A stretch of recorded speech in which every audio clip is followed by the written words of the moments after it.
lot of people, if you tell them about mindfulness and meditation, they say, well, I don't have time to meditate. But in actuality, what happens is you meditate, and it's kind of like if you imagine the old computers that we used to have to defragment the hard drives, and it would kind of set everything in a place that it was supposed to be. But that's what that's what I feel it does to my brain, my mind, as it defragments and sorts it all out and then puts it in an order that I can process it through the day. If you're listening to the podcast, you can't see this, but if you're watching it right over my head here, there's a Veterans Path logo. That's the nonprofit that I'm working for now. And we teach mindfulness and meditation to veterans and service members to help them deal with anxiety and trauma, depression, but also to help them to perform better.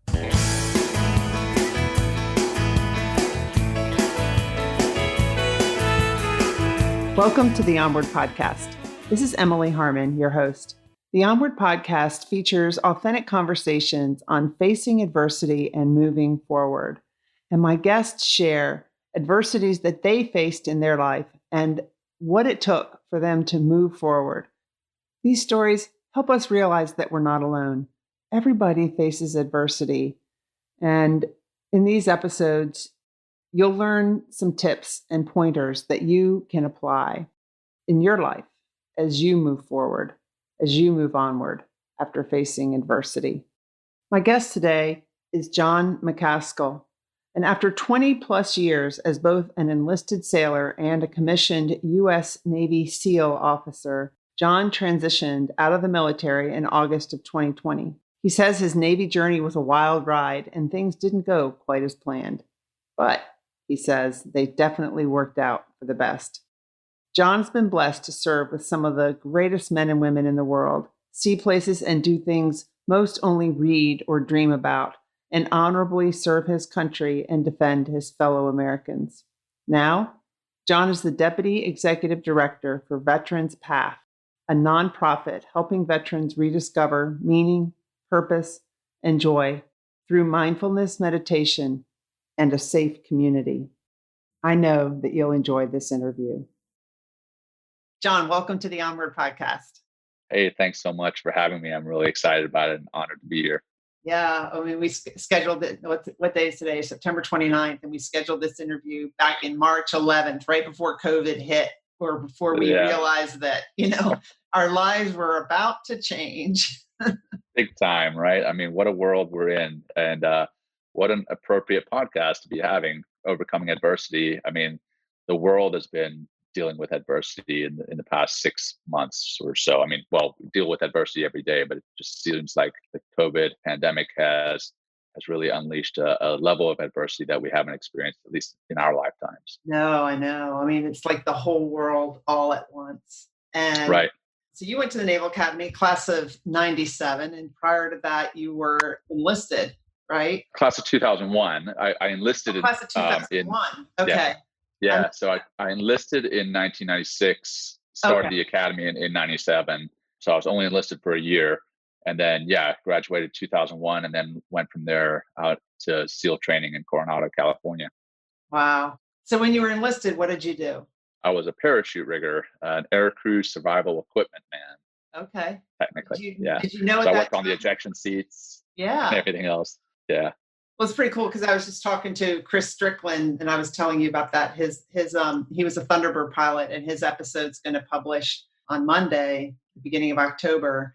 And he was talking in that episode about how important it is for the people who pack the parachutes and the crew chiefs. Like, I think one day he was flying his plane, his Thunderbird plane, and he recognized that felt like the seat wasn't right, like it was moving. And they called in the manufacturer of the seat, and the manufacturer's like, well, there's no specs for this because most people don't fly upside down pulling all these keys or whatever. But the crew chief saw that the pilot was not comfortable with the seat, and they stayed up all night replacing, putting a new seat in, everything to make sure he was comfortable. And then that next day he crashed, and he really, never know, but wow. That and whoever packed his parachute saved his life. So who knows how many lives you saved? Yeah, they tell us that as you're going through parachute rigger school that this is not just a game. Yeah, I mean, you may not see the pilots that you save. And then supposedly, I never had this happen, but supposedly if anybody ever ejects and they use your parachute and they live, they're supposed to bring you like a case of beer. Oh, okay. I never had that happen. So we'll see. I don't know if it's true or not. Yeah. Yeah. So well, hopefully there's no seats that still have my parachute. Yeah, hopefully not. This is 1996. Yeah, hopefully not. So when you were enlisted, did you know that you wanted to become a SEAL, or how did you decide to go to the Naval Academy and become a SEAL? Yeah, I had actually kind of fallen in love with the idea, both the idea of going to the Naval Academy and the idea of being a SEAL in high school. I tried to get into the Naval Academy directly out of high school and actually got turned down. Supposedly my calculus scores were not good enough or something to that effect. You were a math major. So I think I read that. yeah. With the irony is pretty thick. So yeah, ended up enlisting and try to go to the SEALs that way, and put in a packet to go to basic underwater demolition SEAL training from the enlisted ranks. And then ran into a gentleman that was doing some officer recruiting and talked to him for a while. And he's like, hey, you should put in a packet to go to the academy again. Are you aware that there's some direct appointments directly from the enlisted ranks, not even going through the Naval Academy preparatory school? I was not aware of that and put in my name in the hat. It was more involved than just putting my name in the hat, but I put my name in for an appointment, got a Secretary of the Navy nomination, and then got picked up that way before I ever heard back about buds, whether or not I was going to go out to SEAL training or not. So started the Naval Academy a year after enlisting and did get my degree in mathematics, ended up loving mathematics and did fairly well at that. Used mathematics quite a bit in the SEALs to identify my diving tables or my demolition, like how much my det cord I needed, that kind of thing. And actually identified new ways to do things in the SEAL teams using interpolation of mathematics instead of some of the tables that are there.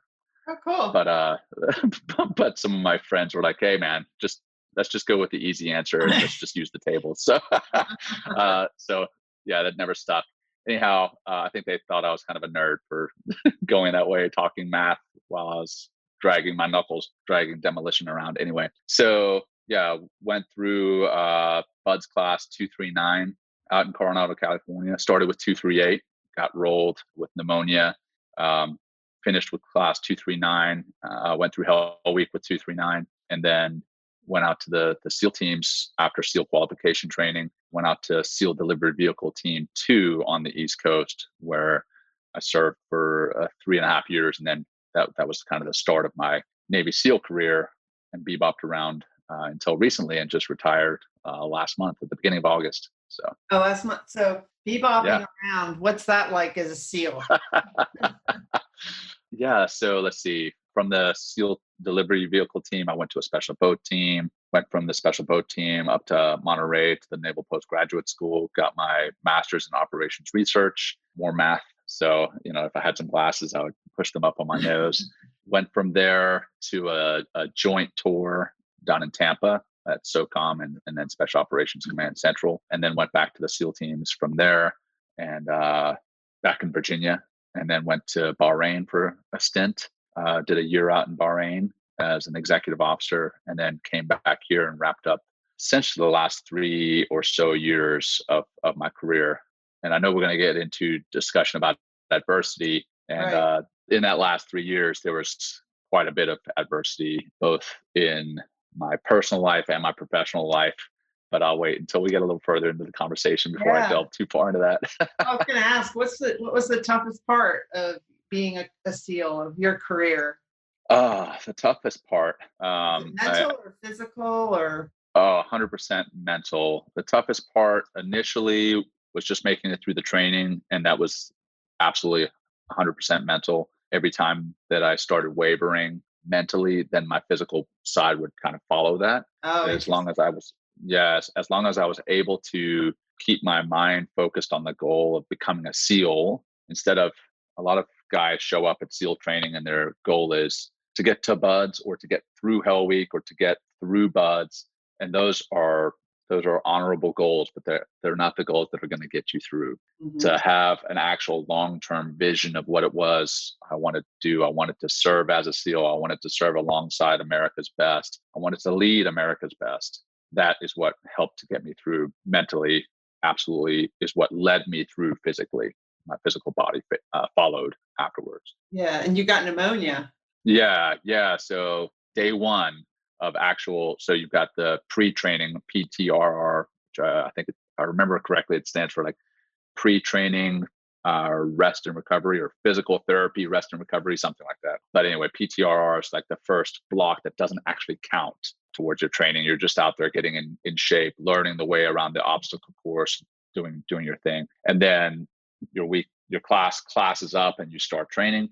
Well, that day I fell off one of the obstacles and was coughing up blood, and they sent me to the hospital, and I had pneumonia, and they kept me in the hospital for a few days. So in that side, yeah, that physical side was tough to overcome, but it was kind of a neat setback in that now I kind of knew what day one would hold.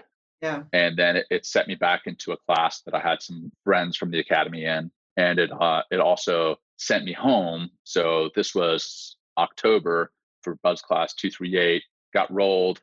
I got a chance to do PTRR again, then went home for Christmas break, and then came back to start class up again. So I had a little bit of a break there mentally to prepare for day one of classing up all over again with class 239. So, but it was all mental. Again, I mean, sure, I have to be in good shape. You can't go through with not being in good shape. You won't ever get there in not being in good shape. But I would say the toughest part of getting through the training was mental. Absolutely. Well, and I want to hear about the challenges you had in your last 3 years, but I got a question for you, because I know now you're really into meditation with what you do with Veterans Path and right. That is a way of helping veterans. I mean, how do you think meditation would have helped you be a better SEAL or get through? Oh my gosh. Oh, wow. Well, I wish I had it well before that. I wish I had it going into the academy. If I really back it all the way up, I wish I had it in high school when I was fairly decent track and cross country runner. If I could have had that going through my 4 years of high school, preparing mentally for a track meet or a cross country meet, I think I would have been a lot better at the starting line. There was a lot of anxious energy at the starting line always for me. There was anxious energy if I played team sports, if I played basketball, if I played football. I was good until I played a game that counted. And then the anxiety level just took the skill completely out. So I wish I had it earlier. I wish I had it at the academy to prepare for the stressors that come on, the time constraints that are there. You're having to manage time. A lot of people, if you tell them about mindfulness and meditation, they say, well, I don't have time to meditate. But in actuality, what happens is you meditate, and it's kind of like if you imagine the old computers that we used to have to defragment the hard drives, and it would kind of set everything in a place that it was supposed to be. Well, that's what I feel it does to my brain, my mind, as it defragments and sorts it all out and then puts it in an order that I can process it through the day. That's a good analogy. That's what I always think of. Yeah. And that allows me to get through more in the day. And actually, if I'd had it at the academy, I think that my time management would have been better. I would have been more focused, and I would have done better. I still did well, but I think I would have done better. Yeah. And then to answer your question, sorry, it's kind of a roundabout way of answering that question, but if I'd had it as a SEAL, I would have performed better, and then I would have been able to deal with some of the adversity that came early on in the career and then later, which is actually how I got introduced to it later in my career. And it helped me out tremendously, so much to the point that now that's what I'm doing with the nonprofit. That if you're listening to the podcast, you can't see this, but if you're watching it right over my head here, there's a Veterans Path logo. That's the nonprofit that I'm working for now. And we teach mindfulness and meditation to veterans and service members to help them deal with anxiety and trauma, depression, but also to help them to perform better. So it's kind of a positively double-edged sword. Yeah. Well, what is PATH? You've got PATH is all caps, so I know it's an yes. Yeah, it is. Good catch. Yeah, I think you're one of the first people ever to ask me that. I always bring it up, but yeah, PATH is for peace, acceptance, transformation, and honor. So that's what we hope to bring back to a service member after they may have been exposed to the battlefield and trauma, moral injury, whatever the case may be. we want to bring them back to that sense of peace, acceptance, transformation, and honor. Did you found Veterans Path or work with some other veterans, or you ended up working with them once you got out, or how did that all happen? Yeah, I did not found it, first of all, but I'll back this up and let you know how I got introduced to them. Yep. It was founded in 2008 by two women out in Berkeley, California, Lee Lesser and Chris Fortin, one of whom is a sensory awareness expert and another one who is a Zen Buddhist priest. And they realized that what they knew, the tools that they had, they could teach these tools to returning service members. They saw these service members returning with moral injury, post-traumatic stress, military sexual trauma, whatever the case may be. They saw these and they wanted to help out. So they founded Veterans Path. At the time, it was honoring the pathway of the warrior, and became Veterans Path. And then I fell into Veterans Path after the adversity that I experienced, kind of the latter part of my career, maybe the last quarter of my career. A list of things happened. One, I had my first child, which that's not adversity, but it's a difficulty. But yeah. she did end up having a massive tumor in her liver that we had to go, when she was 6 months old, we had to go to Boston Children's Hospital and have that removed. And that was the most helpless I had ever felt, even more so than, 6 months old.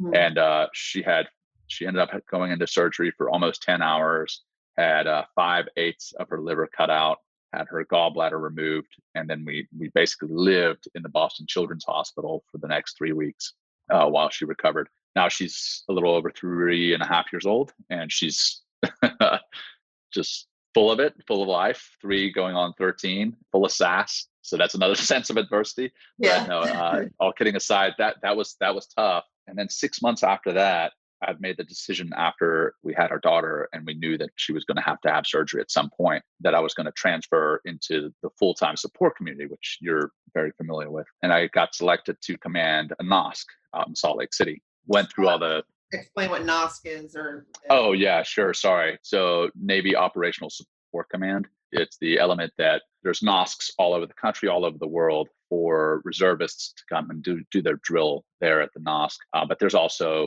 full-time people there that are working full-time, as the name implies, but they are reservists. So they're operating to work for not so much for you to understand, but for your listeners. Yeah. Anyway, so I got picked up to command that element out in Salt Lake City. We were very excited about that. We were driving out there. Actually, I was doing a father-son trip with my father across the country, seeing all the sites, places that he had never been to, never seen. And I got a call from my sister, and she had been battered by her then husband.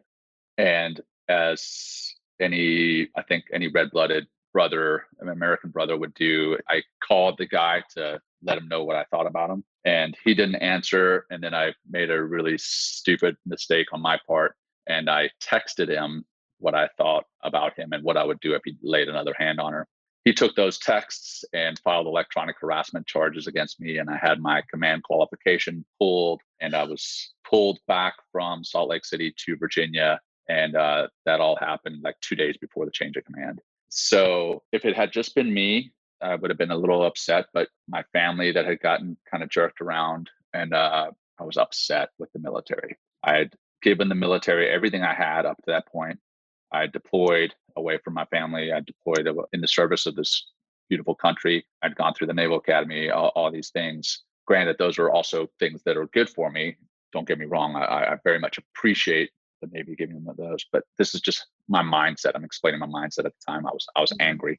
So I came back, and that anger led into sadness, which led into depression. And then I got some of the things that had happened to me or my elements, my units earlier in my in my Navy tour, kind of bubbled to the surface, and I started dealing with the depression, anxiety. So I said some adversity happened early on in my career. My first deployment, we lost 11 SEALs and 8 Army Night Stalkers. The Lone Survivor book or movie you may have read or seen, I was out there in 2005 for that operation, Operation Red Wings, where we lost the 3 guys on the ground and then another 16 guys. And that really affected me. I dealt with a lot of survivor guilt, and this was all stuff that I kind of boxed up and put away. Well, all of it bubbled back up to the surface, going back through this adversity with my child and then with my then brother-in-law. and I just didn't know how to deal with it. So the Navy had me on all these medications, and they had me seeing counselors, and the counselors were great. And the medication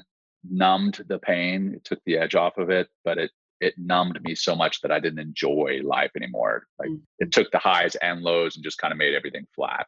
And I didn't want to live like that either. I wanted to experience life. So I continued going to the counselor, and I told one of the counselors, "Hey, doc, I want to come off the medication with a C." And he's like, "Well, why don't you try meditation with a T?" And I kind of laughed at him. I was like, "Okay, well, sure, I'll give it a shot." Tried it out for 2 weeks, went back. I was like, "Hey, doc, it's not really working out for me." And he laughed at me. He's like, "Well, that's like going to the gym for 2 weeks and thinking that you're going to come out looking like Arnold Schwarzenegger."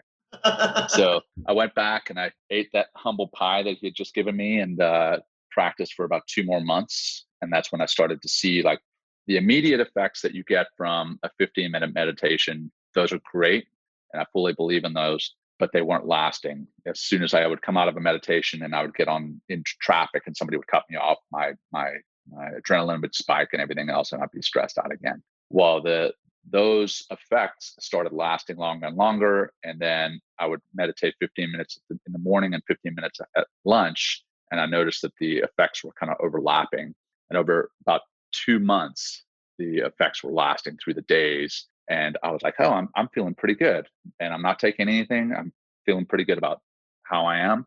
Some of these things that I had suppressed, now I could deal with, because they had bubbled to the surface, but I also was prepared to deal with them. So I was meditating and going to see the counselor, and he was like, "Wow, you're really making some progress. You're really able to talk through some of this stuff," and that was tremendously helpful. And then at the same time, I had a mentor of mine, also a Naval Academy grad, but I think 10 years my senior, former SEAL captain. He sat me down. He said, "You need to start thinking about what it is you want to do when you get out. If you're thinking about retiring, you really need to figure it out." Because he had gotten out and he wasn't thrilled with his first job prospect. So he felt that he needed to sit me down and teach me. Yeah. So I started looking at some of the bright and shiny objects that were out there for a Naval Academy graduate, SEAL commander. Hey, the world is my oyster, right? Whatever. That's what they tell you anyway. Right. So I started looking at all of the bright and shiny objects, and then realized that I wanted to serve. I wanted to continue to serve, just in a different capacity, not in uniform. I just wanted to serve my fellow men and women, and realized that if I learned how to teach meditation, then I could bring that to service members and help them earlier on than meditation had helped me. And luckily enough, through networking, I got introduced to Veterans Path, and they were looking for an executive director. And at the time, I was still I was actually full-time support, but I was serving active duty hours, and I wasn't able to do the executive director role. So they brought me on as a deputy executive director through an internship. The military has the Skill Bridge internships. Mm-hmm. And that's what I did. I did a Skill Bridge internship with Veterans Path, and that parlayed directly into a full-time job right at the end of my Navy career. So it was perfect. It was a seamless transition. My wife and I had already decided on Colorado Springs as where we wanted to move to. And Veterans Path, lo and behold, was wanting to move their headquarters from the San Francisco Bay Area to Colorado Springs. So I was like, wow, it's meant to be. So yeah, so here I am. I'm actually in a hotel in Virginia right now, packing up my stuff to get back to Colorado Springs later this week, and then I'll be move complete. Just recently got out, right? Yeah, at the beginning of August, retired. August. That's awesome. Yeah. So I got a couple questions for you. Well, one, just a statement that I interviewed somebody on stress and depression and not dealing with your feelings and just pushing it down. And I loved what she said. She said, when you push your feelings and all that stuff down and you don't deal with it, you push it down to the basement, it lifts weights. They lift weights, all those feelings. I've never heard that before, but yeah. Yours were lifting weights. So then that one thing kind of triggered it. And the same thing with Chris Stricklin, who's the Thunderbird pilot, he at one point kind of blew up at a senior person above him. And it was really all that other stuff. And I know that a lot of veterans have stuff that they, don't deal with. I mean, everybody in life does. So it's good that you figured it out. And I have a question though, like, all right, so meditation, what do you do when you meditate and how did you do it? Because, people are like, well, how do I do it the right way? And do I just lay there? All these thoughts come through. So how do I deal with them? Did someone give you instruction on how to meditate or how did you figure it out? Yeah. So that one counselor introduced me to an app called Insight Timer. Okay. He actually introduced me to several of them: Insight Timer and 10% Happier, Calm, Headspace. There's tons of them out there. I particularly liked Insight Timer, just because there are so many different types of meditations on there. And then as far as what it is you're doing, how I started, I just found a very short meditation. It's like, okay, if I can make it through this, 4 or 5 minutes, then I can work my way up. I sat down to meditate, and within like 30 seconds, my mind was wandering off to my task list or what it was that I screwed up yesterday or whatever. And luckily, throughout those meditations, it's like the teacher knows that your mind is wandering, and they're like, "Hey, just gently come back to the anchor." So I do mindfulness meditations specifically. Mindfulness meditations are where you're focused on the here and now, the present time, and often the anchor that you use in a mindfulness meditation is just your breath, like focusing on the physical sensation of breathing. I mean, how often do you pay attention to the physical sensation of breathing? Never, but you do it all day. So if you're able to bring your attention to that, that is something that you will have all your life. It's not going away. Yeah. If you can bring your attention to that, then you can kind of tune out all this other noise that is causing a lot of the heartache and pain in your life. It's much like a radio, right? You've literally got static noise. And when you tune that radio, you get to a station, you can hear the signal. Well, that's what your brain is doing with meditation. You've got all this static noise and you tune it out and you can hear the signal. And it really helps you to calm down. And it takes So practice. anyway, The more you do it, the better you does. get, right? And just Yeah, exactly. it's not, this is Totally. normal for everybody to have this thought. Right, Yeah. right. And the very act of noticing that your mind is wandering, that is you being mindful. Yep. So you're like, okay, I want to think about my task list, this. Oh, wait, my mind has wandered off. That's you being mindful. And then you come back to the breath. And that very process of coming back to the breath over and over and over physiologically rewires your brain to think that way. And you are more mindful in everything that you do. So the saying is, the more you practice, the less you have to practice. So what it means is the more you practice, the more you notice things. So if I practice mindfulness meditation regularly, if I practice just being mindful regularly, later on, I don't have to think about it. I can sit down for a meal and pay attention to the meal that is before me that I'm eating and actually enjoy it. And that's being mindful instead of scarfing it down. And then at the end of the day, not even knowing what you ate. That just ultimately leads to a happier, healthier, richer, more fulfilling experience in this thing called life. So that's absolutely, it is something that you have to work at, and it takes a little bit of effort, just like anything else that's worth the darn. It takes some effort, but once you do, you put in that work, you reap the benefits, and that you are not the only one who reaps the benefits. Those that you love and those that you live with reap those benefits too. One of the first things that I noticed dramatically changing in my life was at the time. My daughter had just gone through her surgery, and up until that point, when I used to feed her a bottle in the early morning hours, I would get up, warm up the bottle, put it in her mouth, and start thinking about, okay, what does today hold? What is today? Work wise, going through my task list, and not even paying attention to this beautiful little baby that was there in my arms and the little noises that she would make, the touch of her little hand against my hand or any of that. And then when I started practicing, when I would get up to feed her in the morning, that's the stuff that I would notice. And all that other superfluous junk was not there. I was paying attention to the little miracle that was my daughter in my hands, feeling her breathing, listening to her breathing. And I knew then that something had shifted in my mind. And the fact that I was able to enjoy that instead of thinking about it as a burden. And I was like, hey, I look forward to getting up because that's my time alone with my daughter. The rest of the time is, life gets in the way. So, wow, sorry, starting to get pretty emotional. So no, I mean, that brought tears to my eyes because, I mean, I wish that I had meditation back when my kids were young. Now I look forward to being able to be more present with my grandkids when I have them. But no, I get it. I completely get it. That's an awesome feeling, and awesome the way it's changed your life. Does your wife meditate now too? I've tried to get her to meditate. It's something that I think you need to really want to do yourself. She says that her meditation and mindfulness is when she gets out on a horse, or if she gets out and goes surfing or does something where she can kind of tune out. And that's what mindfulness is. It takes work, but it's really just calming your mind, calming your nervous system. And if that's what, if she reaps those same benefits from doing something else, then I'm not going to force her to do anything. No, Not that I can force her to do anything anyway, but and she might figure it out later. She might enjoy it. But one thing I want to say is, like, when I was working for the Navy as a senior executive right before I retired, I was frustrated in that my day was just back to back to back to back to back. I never really got to have conversations like we're having, where you can just be focused on you and I'm not worried about anything else. And so, but I did feel that once I retire, everything's going to be better. And that didn't happen. Okay.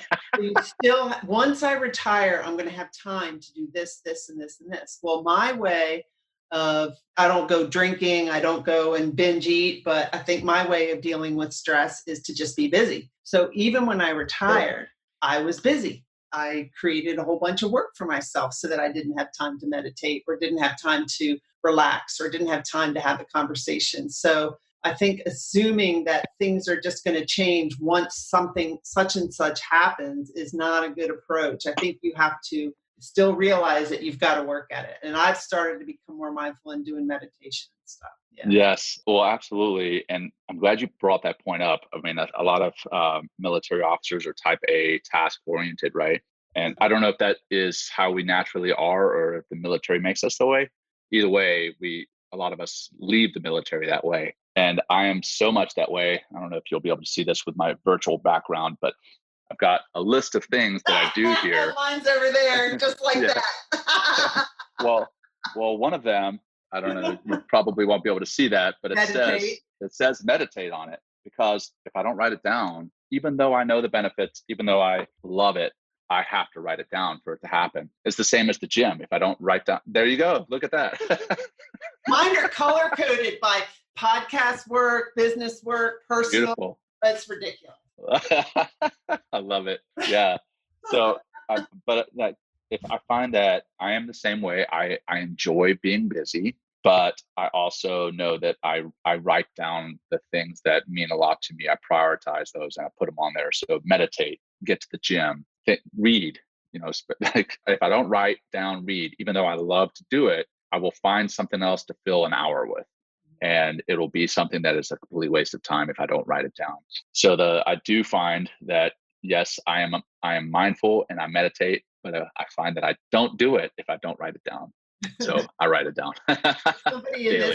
Somebody that I interviewed, and his episode published this week, his name is Udo Erasmus. He says, if you just do, and not instead of being, if you just do, you turn into do. I think that's right. I mean, you just do, get all your tasks done and you feel good, but it's not the feel good that you get from meditating. Yeah.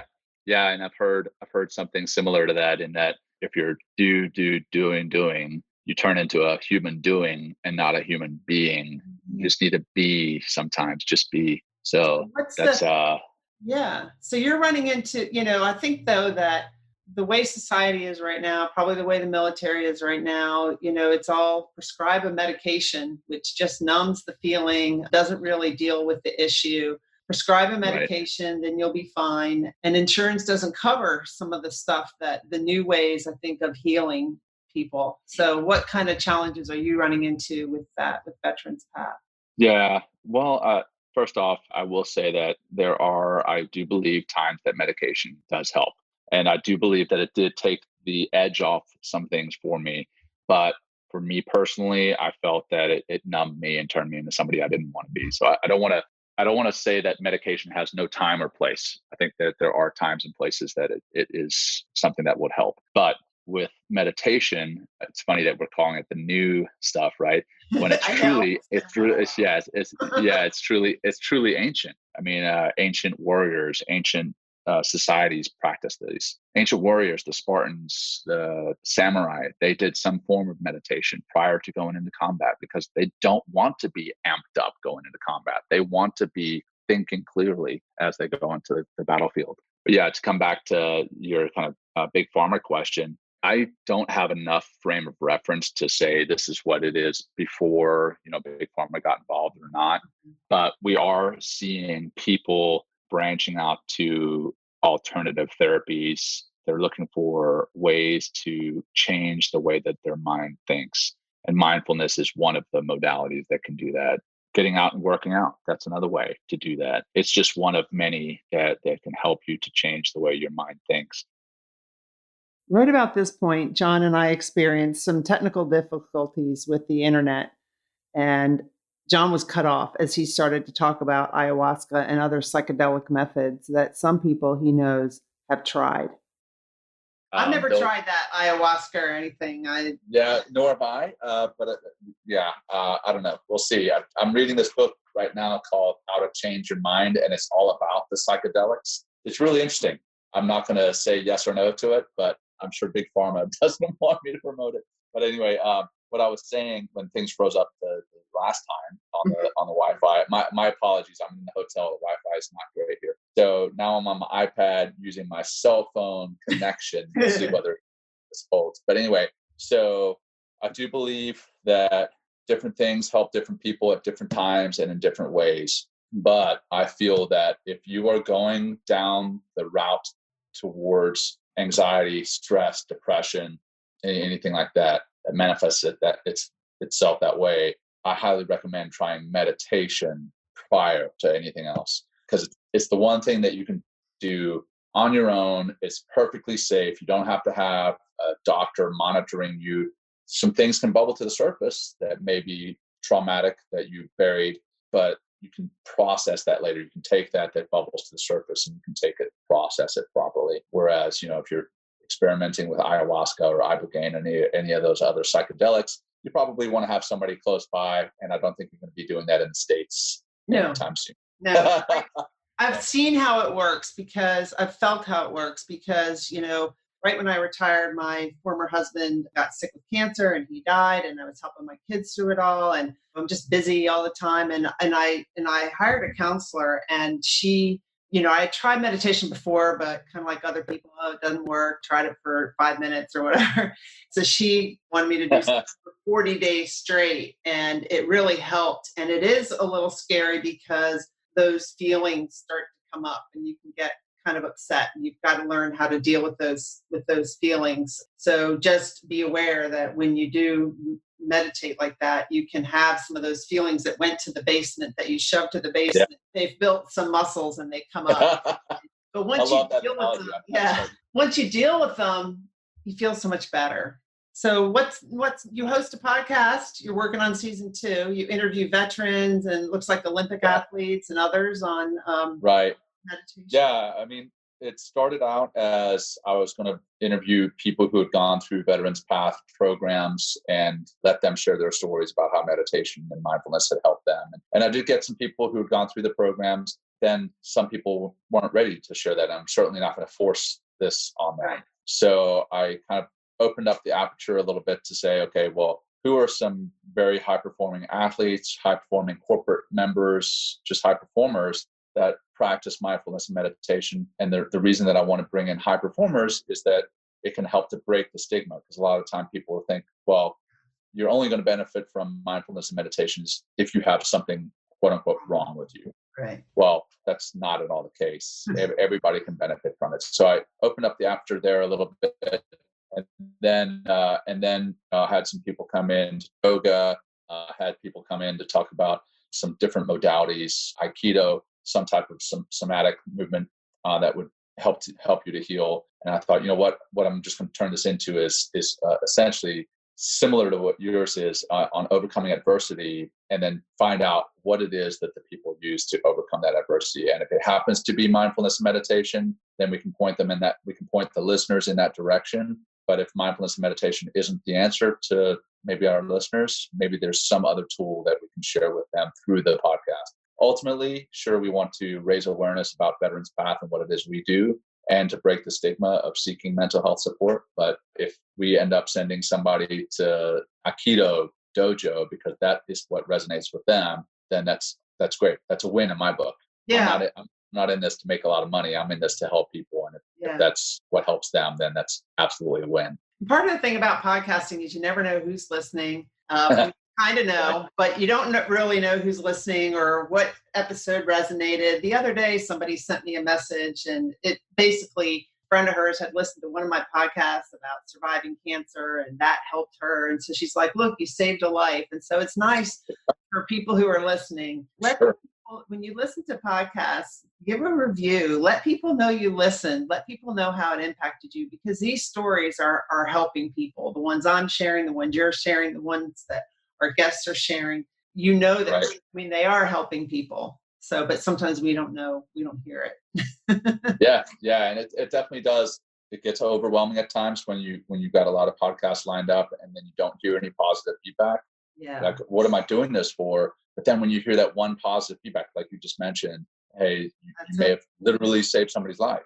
And that makes it all well worth the effort. Yeah. So there's probably someone listening today that, who knows, was a Navy SEAL and feels like there's no hope and realizes, well, Jon can do this, I can do it. And even if you weren't a SEAL, even if, your issue isn't similar to yours, they can apply what you've done and say, well, that could help me out with this situation. I hope so.